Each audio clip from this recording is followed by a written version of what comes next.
things you just don't even think about that people are doing in the world to make a difference. And you just got to decide what your difference is to be made and go out there and do it.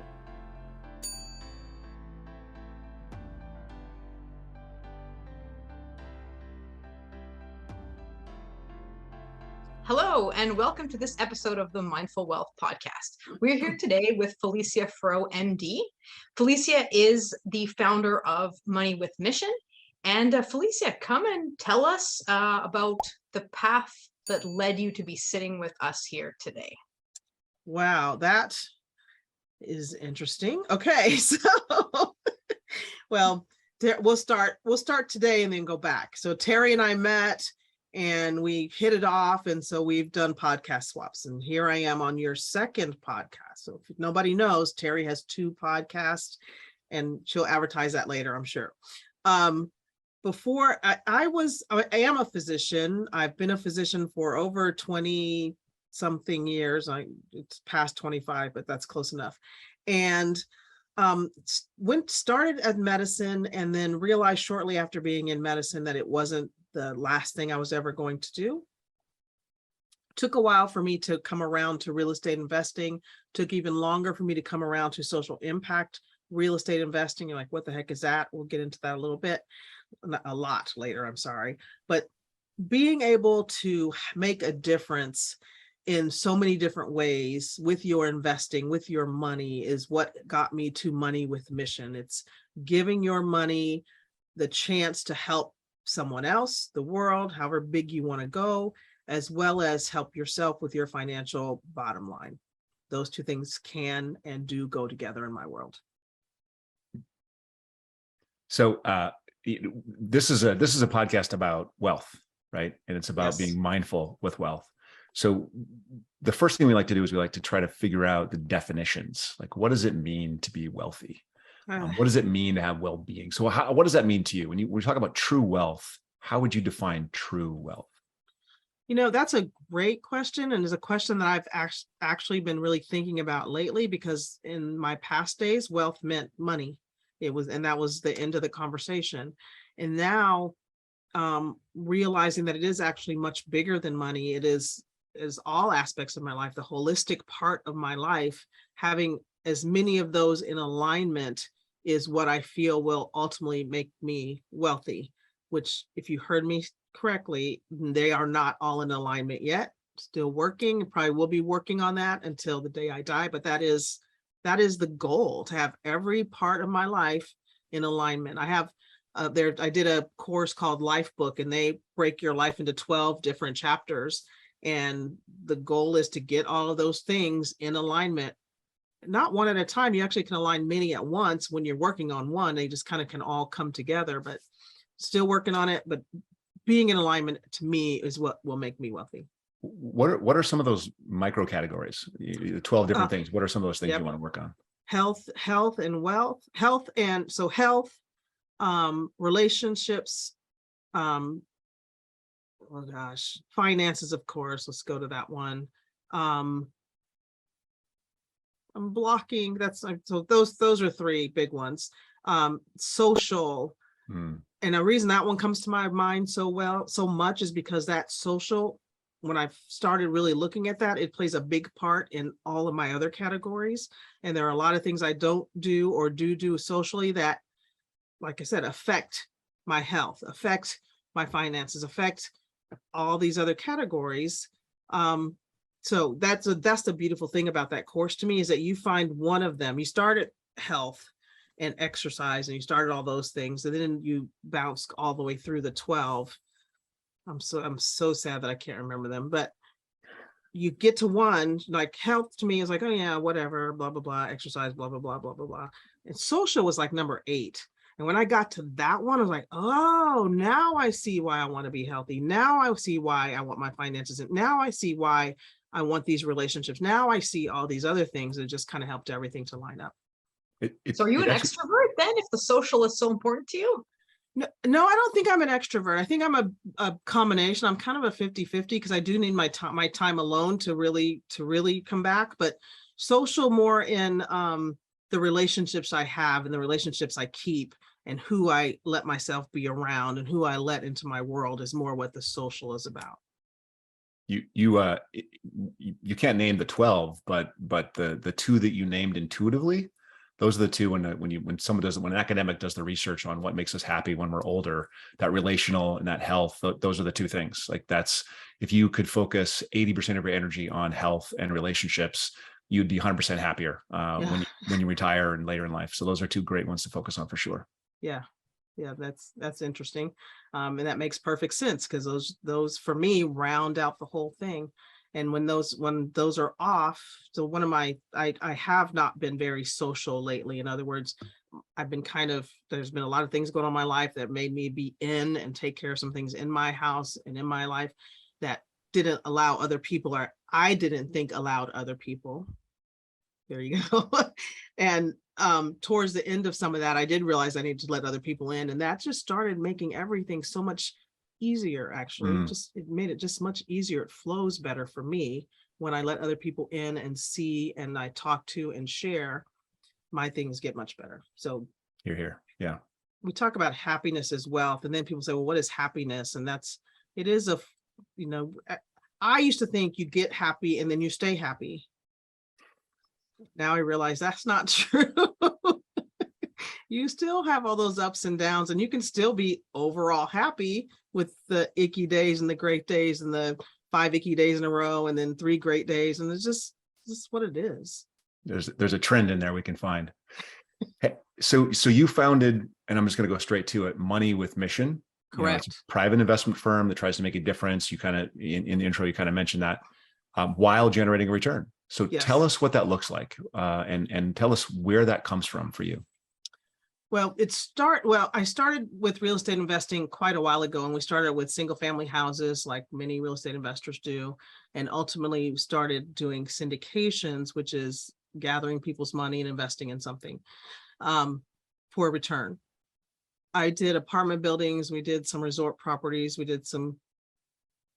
those are the main things. And those were just kind of boring to me. It was like, I can do this, kind of like medicine. I can do this, I can be good at this, but it just isn't doing the thing for me. And I don't even know if I could name the thing, but it wasn't fulfilling me. And then I went to a course about senior care, residential assisted living. And in that course, they talked about doing well and doing good. They talked about how this trend, these kinds of homes could be beneficial to not only seniors, but also their families, and how that really helped. And that's when it was like, oh, this is what I want to do. Opened an assisted living home. We still have that, but it was that actual course that started me on the social impact. It was that where I felt, oh, there can be real estate investing that has and makes a difference. Shortly after that, I entered a group, or started working with a group who planned to bring grocery store to a food desert and bring food production to a place where there's not food production, or not much food production. And that was like, yes, that is me. And up until then, I was not Money with Mission. I was Felecia Froe doing the thing. And with all of that, we got that grocery store open. We got a full service grocery store and a food desert that's working and doing well at this point. And it was sometime in that area that Money with Mission was born. It was the realization that this can really work. I've met so many people since that became who I am, that are doing this, that are working to help people invest in things that make a difference in the world, in some big ways and some small ways. And it's just a matter of what you're looking to do in your world and what would fulfill you. But it's important to me, because I think a lot of people think about investing to make money and then giving money away as a philanthropist. And I want those things to go together, because we can't wait. We can't wait for everybody to make all their money and then start giving it away. We need to be investing in things that make a difference right now and get you a return. In this particular case, the food desert, and so are you investing in the real estate and leasing to the grocery, or are you actually investing in both the business and the real estate? In this first one, which was, we're still on our first one and perfecting the model, we are both. We actually don't even own the real estate in this one. We couldn't pull that together, but we helped the city of Tulsa. This is in Tulsa, Oklahoma, North Tulsa, helped us put the building up. So we built the building. We are actually leasing the building from them for, I forget how long, some period of time within the option to purchase the building. And we are running the grocery store. So I'm learning that business. And then ultimately what our goal is, this is our flagship. We're going to get this one running perfectly. What's the order, all the things that we need to make this kind of model work in other places and then take it other places.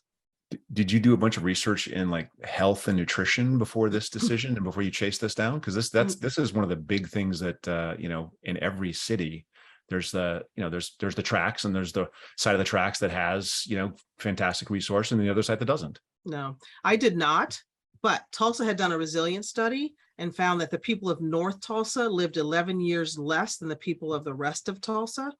And that's a multifactorial thing, right? It's not just one thing, but one thing. North Tulsa had not had a grocery store, full service grocery store for over 10 years. So if you can't get fresh anything, food to eat, and you're buying your groceries at Quick Trip and Dollar whatever, and you know, we have 15 fast food restaurants in a 2-block span. I mean, that's just, health is just gone. It's just, there's no way to be healthy to me. And so all of your options are gone. Now we have our grocery store. You walk in there, the produce is beautiful. We have a program in Oklahoma, and I think it's in other places, called Duo, where for people with food assistance, they get double money for buying fresh fruit and produce. They get double their money. So they can come in, they get that much money put back on their card for when they come in, they get that, they can buy that same amount of stuff again for free. Oh, you got to give us the name of the grocery store so listeners in Tulsa know. Our grocery store is Oasis Fresh Markets, North Peoria. It's so interesting. It's also like so interesting, I guess, you know, from a Canadian perspective, to kind of try to work my head around exactly how this works, because I think like our communities just aren't structured the way things are in the US. And like, I know from having traveled there that there are like, you know, things are very kind of, certain neighborhoods are a certain way. Then in those neighborhoods, you find certain kind of stores. In other neighborhoods, there's not those kind of stores. So it's interesting to. Yeah, and it's not even rural, because I expect, I've been to Canada, but I've only been to the city, Toronto, and I don't know where a food desert. It seemed like everything was easy to get to in Toronto. In North Tulsa, things are, you know, actually the Midwest, things are just a lot more spread out in general. And there had been a grocery store here, but the population, the demographics couldn't support a gigantic grocery store. We have more of a, I don't know if you guys have Trader Joe's, but a Trader Joe's kind of footprint. It's a 16,000 square foot full service. It's got everything you could need in this neighborhood. And we're over a year old now and profitable most months. So we're happy with where we are. And that's, you know, in business, it's you count your chickens, you count your blessings on those days that you're doing well. In those months that you do well, so that you just like, okay, we're getting it. Let's keep the mission. The mission is this grocery store needs to be here for these people. We are providing this service. And I'm just, you know, we think food, okay, it's just food, but it's not just food. To make it so much easier for somebody to get their groceries takes that much else off of their plate, off of their mind of having to do. And then your mind is free to do so many other things, which then just opens up the creativity of what you can do. And it just eliminates a lot of stress in my mind. How I'm curious, how did you, I know a lot of people invest in real estate. I know a lot of people invest in small business. How did you make the leap from, hey, I'm going to do these sort of supportive elderly locations for real estate to, hey, let's do a grocery store in a food desert? Yeah, it was, I was actually introduced to a group who was doing that, and I was introduced to them as the person to help raise the money for it, and then just got really, really involved in the whole thing. We've done, I'm going to jump back into what we've done what's called FreshRX, Food is Medicine program, where we just finished our first year of that, where we provided fresh produce to diabetics with out of control diabetes, and our success. So I think the ultimate total loss of 50 people was over, I'm going to be conservative, I think it was 400 pounds, but I think I'm going to say 200 pounds just because I know it was 200 pounds. A1Cs, which is a measure of your diabetes, A1C, normal A1C is under 6. Out of control diabetes is an A1C of 8. And we had people with A1Cs of 14. And our best person went from 14 to 6. So essentially normal. And everyone had at least a 2-point drop in their A1C. So that much improvement in diabetes and diabetes control from just food, just the food, nothing else changed, just the food. I don't even remember. It's a gigantic number in healthcare dollars that are saved. It's just, I mean, food is medicine, and we are working with it in that way. We're working with farmers to help them and actually with the soil and regenerate the soil. We're working with a mobile grocery store that's even taking the semi that goes out to neighborhoods where people can't even get to our grocery store. So if there's so much food, there's so much happening in the food scene here in North Tulsa that it's amazing to me. And I'm really happy to be here and have found this place to be of service. I find it so interesting because when we think about doing something that has a positive impact on people's lives, like the first thing I would think of is not necessarily food, but the way you describe it makes so much sense in terms of reducing stress, bettering health outcomes. Like, I think, yeah, I mean, it's just interesting. Like we talked about for real estate investing, buy the land, there's so many different ways to be involved in that as a real estate investor that it's just amazing to me. I'm excited for the potential of this for a lot of people. When you think about your time spend going forward, are you thinking more of this or going back to real estate or doing both at the same time? And are you still practicing as a doctor at the same time? I am still practicing very part-time. And by this, I'm all real estate is my jam, but with the impact component. So whatever the real estate is, whether it's a grocery store, whether it's affordable housing, whether it's greenhouses or those kinds of things, that's real estate to me. Buying the land so that a farmer can lease the land back so that they can have some place to grow the vegetables that we need to have. All those kinds of things are in the real estate realm for me. Wow, that's a broad real estate expertise. Tara and I were talking, I think the other day, about how some people do real estate and they do single family homes, and other people do apartment buildings, and other people do commercial, and other people do whatever, storage facilities. I haven't talked to anyone that says, yeah, I do this and this and land leasing and it's all about your team, right? It's about the people you have around you. That if I know somebody that knows a farmer that needs some land, I mean, that's kind of okay, what kind of land do you need? I need this land. How much do you need? I need this. That's really easy, right? It's not even a hard thing to think about. It's like, oh, great, we can buy this land. You'll rent it from us for this. Done. You're just a deal maker, which is great. So let me switch gears a little bit. So this season is on women and wealth.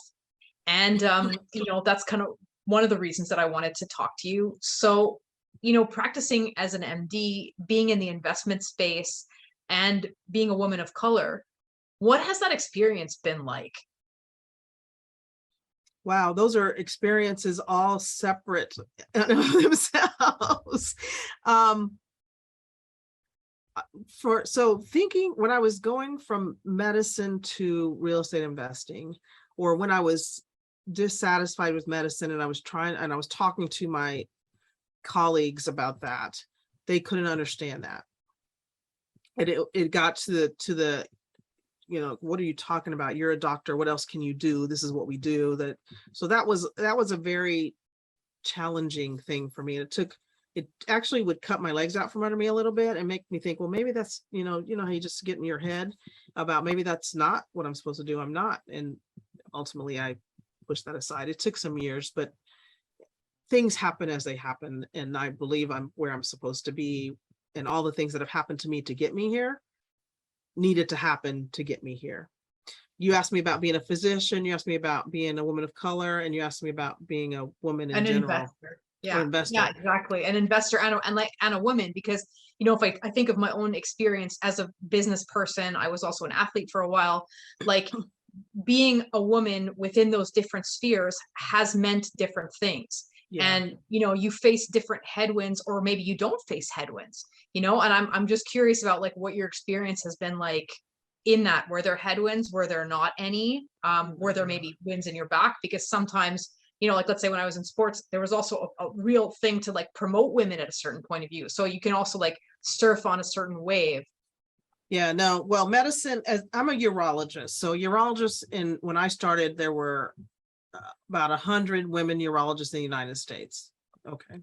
So that was all headwinds. And exactly. And the group I was in, it was one misunderstanding or miscommunication, or, I got pregnant in my first group. And why do you need to take 6 weeks off? Like, there's all kinds of things. I had, surgically, you have complications with surgery, you have a complication, and mine were so much bigger according to everybody else than anybody else. And fortunately, I had some really good women mentors and people to talk to who are also surgeons who could guide me on how to deal with this kind of thing. And ultimately it was found out that, yeah, you guys were just overblowing everything. Anyway, moved on. So as a urologist, a woman urologist, there have been headwinds all along.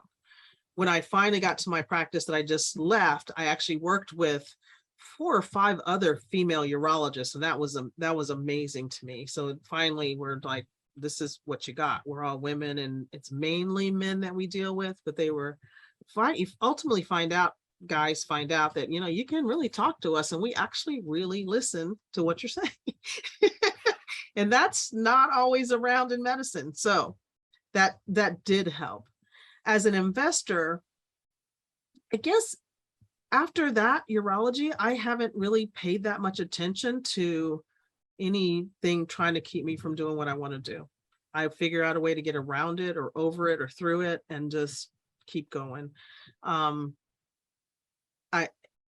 don't pay attention a lot to ethnicities and race and that kind of stuff. If somebody's saying something to me that could be kind of off color in that way, I don't tend to even notice it, because I just, it's not worth noticing to me. So I go forward. So maybe the medicine part and those kind of headwinds actually prepared me for everything else to be not such an issue anymore. It's like, just keep going.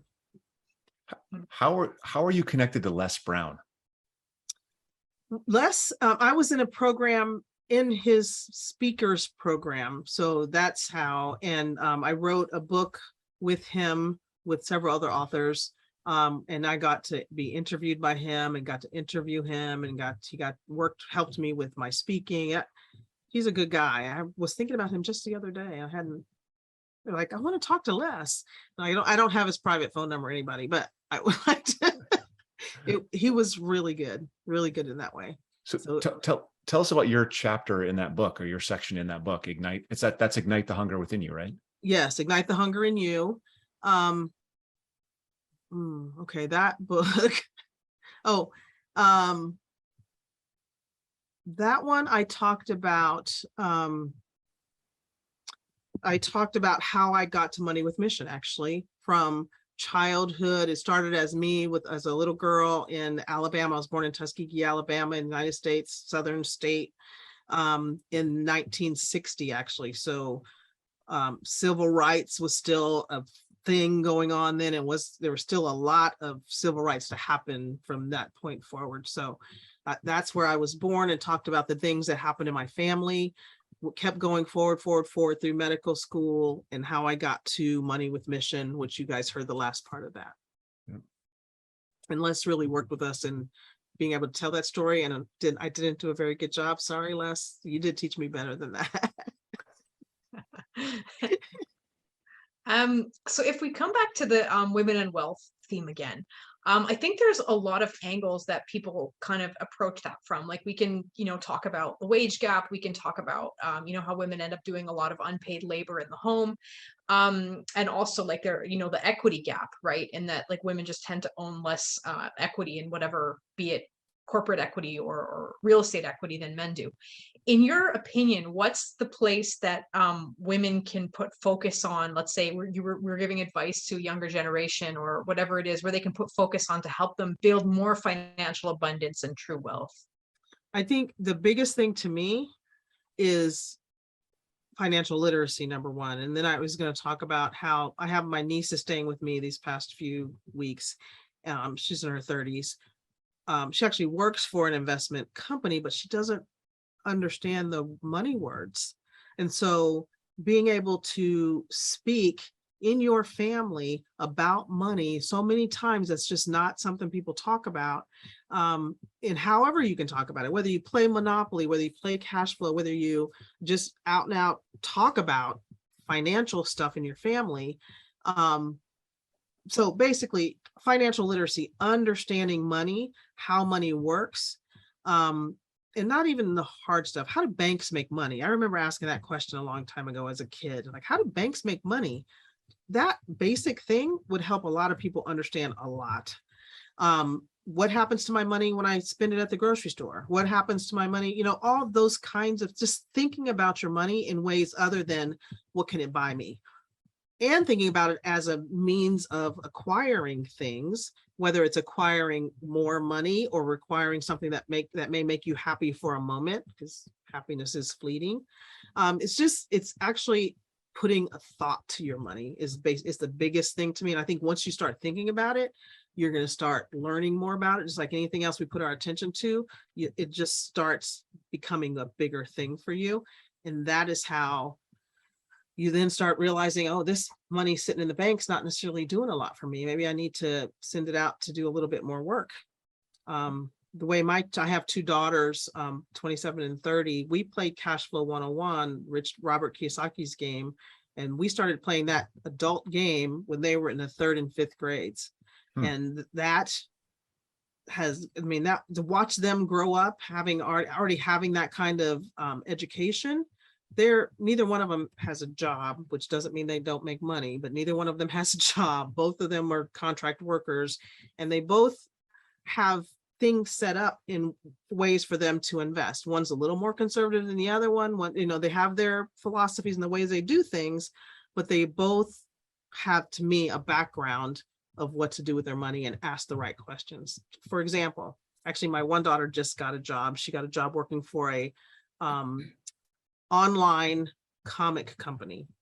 She's an actor, she's a writer.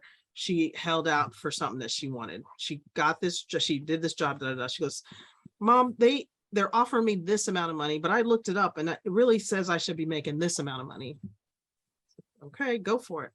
She sent them an email, said that the industry standard is da da da da. And then she waited. She was in this panic. Oh no, I'm not going to get the job because I'm asking for more money. And I was like, just relax, you're okay. And they did come back and they said, well, we start our people at this. However, we can give you this amount as a bonus for your first year to get you to that amount. I'm like, what else do you want? Just like, good job, honey.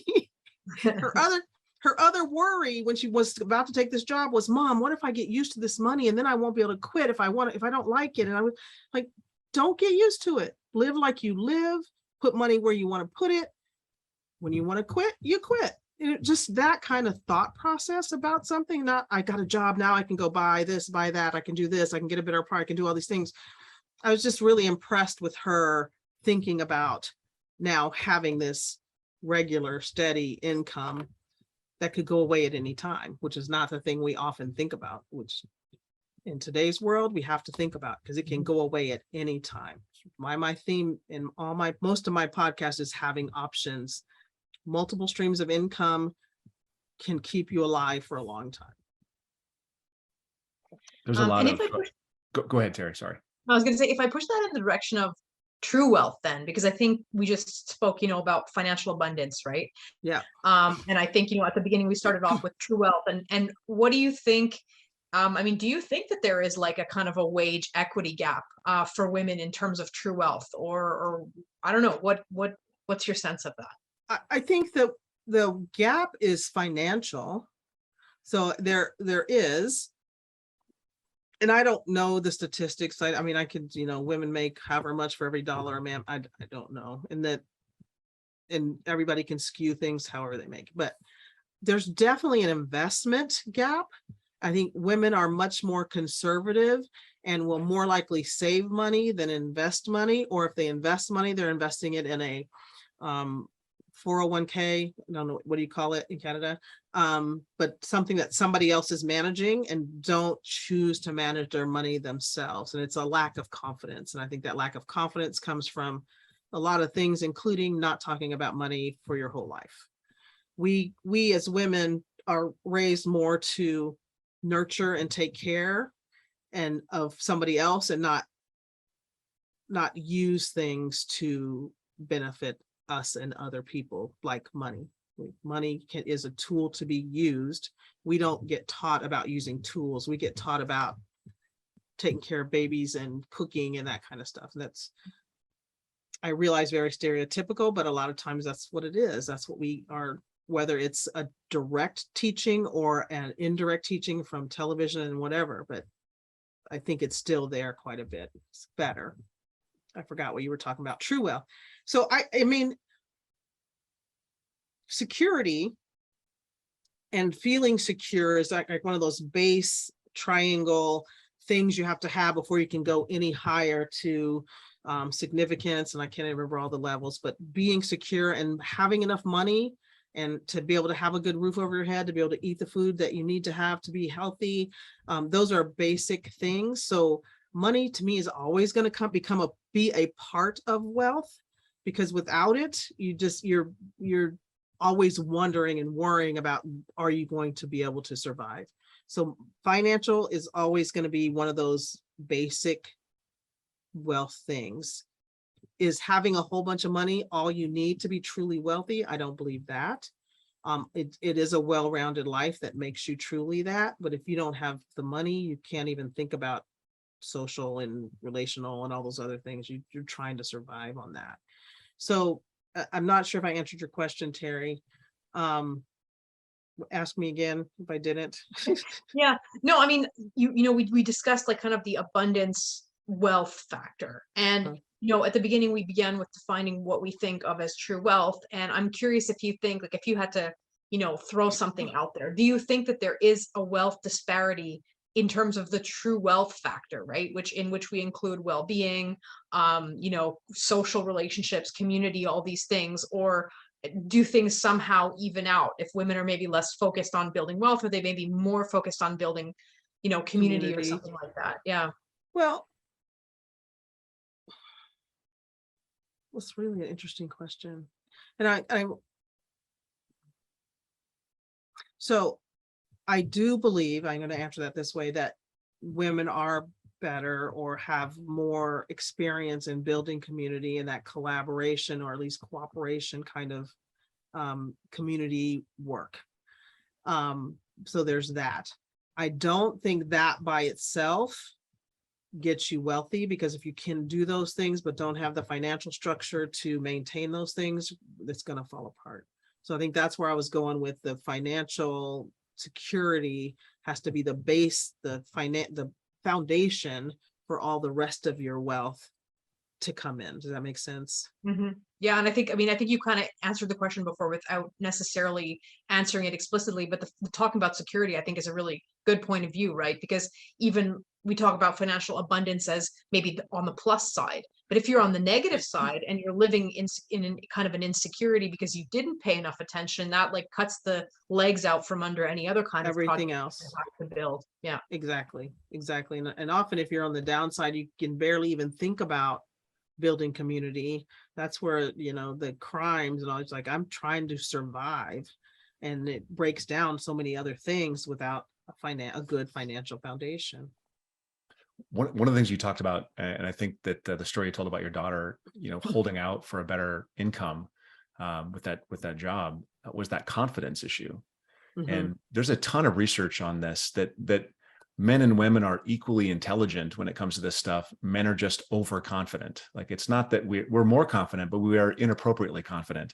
Everybody thoughts about that? I mean, I fake it till I make it. I pretend and men tend to do that and be boisterous about it and just not care, what you think about it. You're out there and say it. And I think failure for men, while it hurts, it's not as big of a thing they think about up front, it seems like to me. Where I still think about what if that doesn't work? And I mean, it's one of the first things. What if that doesn't work? What if it fails? And then I've learned to think through, what's the worst case scenario? Can you live with that? All right, let's go. And if I can't live with that, then I do something different. But I go to worst case scenario. Can you live with that? Okay, go with it. And that's how I try to work with my girls too. Go to worst. If you're pilling around with it about this might happen, just go to the worst thing that could happen, then go forward. So, but the confidence for women, it seems like confidence comes with doing, and oftentimes we don't do because we don't have confidence. But you got to just step out there. And I work a lot telling women about, the mistakes are the way you learn, and make mistakes in little ways. I'm starting a cash flow game, so you can make all the mistakes you want on a game, and you feel it when you go bankrupt in that game. You feel it. But you're not bankrupt. You can walk out of that game and go back to your life, and you really think through how you are emotionally attached to money. And that's I think a huge thing, your emotions with your money and how you're emotionally attached to it. And I need to have it. I'm afraid I'm not going to have it. How do you interact with that? And is a big way about how you're going to build your financial wealth is your relationship with money. I hope that came out right. Your relationship with money has a lot to do with your financial wealth. And a lot of that starts with that education that you said, financial literacy. How do you make the decisions? And then once you know how, then you make some decisions and you screw up and you learn the lesson and you can make another decision. And yeah, that's the foundation. Yeah. What can, so there's a lot out there about female financial empowerment. I know that's right in the core of what you're doing with some of the real estate that you're doing. Mm-hmm. Is it easy or how can it be easy for someone like myself, male, to help? Or is my stepping in and trying to help, does that actually disempower? Like, what is it is it best for me to step back, or what is it best for me to do? No, I always think help is good. And it's answering questions. And first of all, we have to ask questions, and you ask a question of somebody who can answer it for you. And I always tell my daughters and tell people, if it feels right, then okay, accept that answer. If it doesn't feel right, don't accept that answer and go ask somebody else. Make it feel right for you. And we all have that. We don't all trust it, and we don't always trust it. I'm that person. I don't always trust it, but we have this thing that tells us that makes sense, or that just makes no sense. So number one, you have to ask, you have to ask. Questions are the way to learn anything. If you have no idea of where to start, then you say, hey, I want to learn about money and I have no idea how to start. That's you're putting yourself out there. Put it somewhere safe, find a safe person that you can talk to about that. I love having those conversations. Terry's good with that. So we can get the ball rolling on everybody catching up and understanding finances. And as more and more women are financially secure and financially wealthy, then that whole community and all those other things that we tend to build separately. But if we intentionally build our wealth so that we are building communities and improving the world and making better housing and better water and better health, better education, better everything, all those things can be done with private capital that gives you a return and is making a bigger difference than the government can ever do. Just gonna put that out there. Boom. Yeah. So Felecia, I think we've come to the end of our questions. Is there anything else you want to kind of share with our audience, or do you just want to tell us where we can find you? I love this conversation, first of all, talking about women and actually wealth, true wealth, and how it happens, and financial literacy. And you always have to start with that basis and how women build community. And that is not to the exclusion of men. I think we need both of us in our right places, working together to build the things that we need in this world to make it the place that it should be. So that's that. And then you can find me moneywithmission.com. I have an ebook called How to Create Wealth That Outlives You. You can find that. You can email us at legacy@moneywithmission.com, and that'll get you that. I'm not on Facebook that much, but there's a Facebook page out there, Money with Mission. Money with Mission is our name. So go there. There's blogs. I have a podcast that comes out weekly where we talk about different financial investments that also have a social impact, and things you just don't even think about that people are doing in the world to make a difference. And you just got to decide what your difference is to be made and go out there and do it. Beautiful. Thanks for coming on, Felecia. I appreciate it, you guys. Thank you. It's good to see you again, Terry. Thank you.